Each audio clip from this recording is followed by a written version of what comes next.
Kelsey. This is my channel, The Fancy Hat Lady Reads. I'm wearing one of my fancy booktube hats, and today I'm bringing you a double review of two fantasy books, both full of political intrigue. The first of these is a standalone novella, Mightier Than the Sword by K.J. Parker, and the second is a novel that is a sequel, the second book in a series. This is The Reluctant Queen by Beth Durst. It is the second book in what's planned to be a trilogy called The Queens of Renthia. So because this is the sequel, I'm going to talk about this second, and I'm going to talk about Mightier Than the Sword first. K.J. Parker is a pseudonym for Tom Holt, who's known for writing comedic fantasy. This seems to be the pen name he uses when he's writing fantasy that is not explicitly comedic in nature. This, however, was the first thing that I have read by this author under any name. I received a digital copy of this for review via NetGalley. The ebook release of this was June 3rd, so that was the timing for the NetGalley arc that I got. I think the hardcover from Subterranean Press, though, was released a month prior to that, but I'm guessing that most people are going to be interested in reading this in ebook form. This is a really clever and witty novella full of mystery, intrigue, and political and tactical maneuvering set in what seems to be a non-magical but otherwise fairly generic fantasy world. Our protagonist is a general who is also the nephew of a shrewd empress who is ruling the realm in her ill husband's stead. The empress sends our protagonist on a mission to solve a problem. Raiders of unknown origin and motive are apparently raiding and razing to the ground the nation's monasteries. But gradually what seems like a straightforward mystery plot becomes much larger in scope, as our hero gradually comes to understand that his role in the empire is not and never truly has been exactly what he presumed it to be. So in my experience here on BookTube, reviewers who talk about novellas rarely all agree on what makes a story really appropriate for a novella-length telling as opposed to a full novel or a short story. To my eye, Mightier Than the Sword operates sort of on two distinct levels, one of which suits the length, I think, a little better than the other. The mystery plot of the monastery raids is well-paced and self-contained. It lays out all the clues and then delivers, the exact right sort of surprise whodunit at the end. But the real heart of the story and of the main character's development arc comes from that second level, which is the more sprawling political epic. There are some big and meaty themes here, like personal worthiness and the difficulties of war, and also the moral ambiguities of imperial responsibility. There's some really fabulous biting commentary, and I really liked the first-person narrative voice. Our protagonist has a sort of frank openness with the reader when it comes to his observations of the situations around them, and also at times when it comes to his own shortcomings. That said, I think there's a reason we tend to see these stories of empire more often in big, meaty fantasy novels and series. There's a lot of complex world-building information, complex military techniques, and large-scale schemes and strategies that all had to be explained and introduced fairly quickly.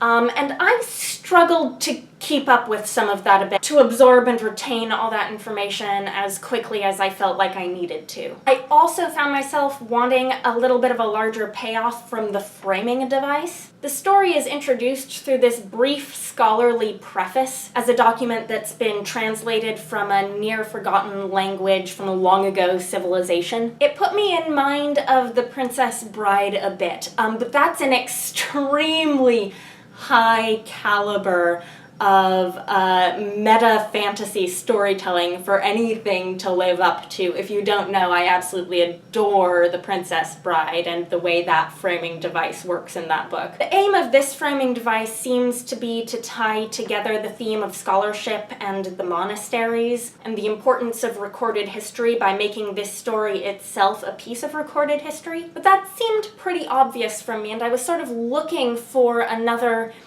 big revelation of some sort from that corner that I never really got come the end. But overall, I found this to be a really enjoyable read, and I would recommend it to anyone looking for that, like, heady fantasy intrigue kick in a manageable, less than tome-sized package, and I gave it 3 out of 5 stars. The next book I'm here to talk about today is The Reluctant Queen by Beth Durst. I got this physical arc from the bookstore where I volunteer. This is the second book in a planned epic fantasy trilogy called The Queens of Renthia. I reviewed the first book, The Queen of Blood, in my first ever double review video on this channel, so I'll link that for you, as well as my Goodreads reviews for both this book and that one. I'm going to keep this review fairly spoiler-free for the first book, though, as much as I can. So The Queens of Renthia is a fantasy series set in a world where nature spirits are out to destroy humanity. Some women are born with the magical powers to control these spirits, and those who are strong enough train to become potential heirs to the thrones of their kingdoms. It's a superficially brutal world, and I'll also admit that Durst's world building is not the most nuanced of writers working in the fantasy genre right now. But this is also a world where characters support and care about one another. Heroes can take many different forms, and the villains are always more than just villains. These books aren't particularly challenging reads compared with, like, Mightier than the Sword. That was a much denser type of fantasy writing, and this is a much lighter type of fantasy writing.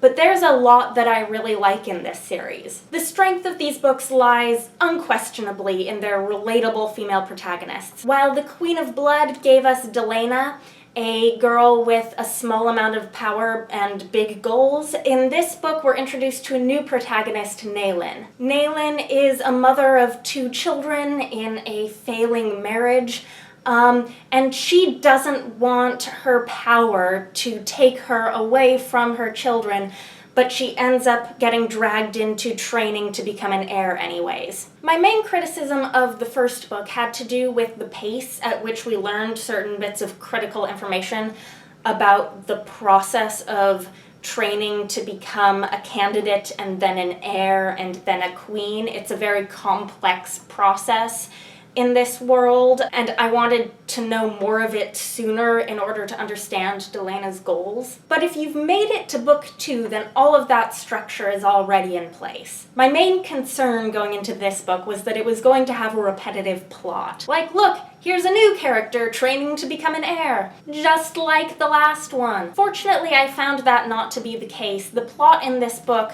unfolds really differently from the story of Delena's training in the first book. This one isn't a coming-of-age story like the first book was, so it's more obvious now why this series is being sold as an adult series as opposed to a YA series. But I do still think that this second book, The Reluctant Queen, will be compelling for YA crossover audiences because the writing is incredibly accessible and the plot is really edge-of-your-seat what's gonna happen next stuff. And honestly, I think that this series could possibly be finding a much wider fan base than it has right now. Next, I'd like to address any fans of the first book who are dissuaded by an element of the book description of this one.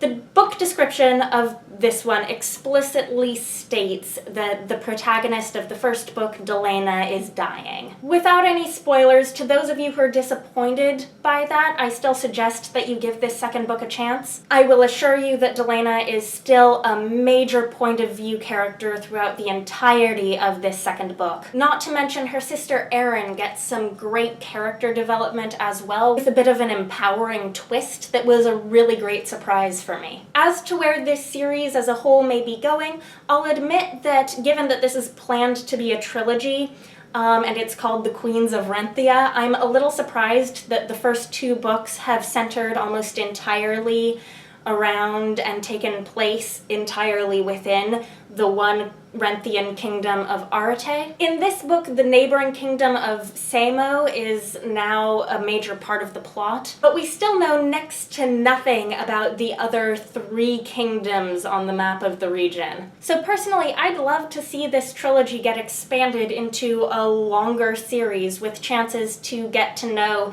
the rest of the kingdoms of Renthia and their queens. I gave The Reluctant Queen 4 out of 5 stars, which is 1 star higher than I gave the first book. I gave The Queen of Blood 3 stars. So that's all for today. Let me know if you've read either of these books, if you're thinking you might want to. I'd love to hear your thoughts.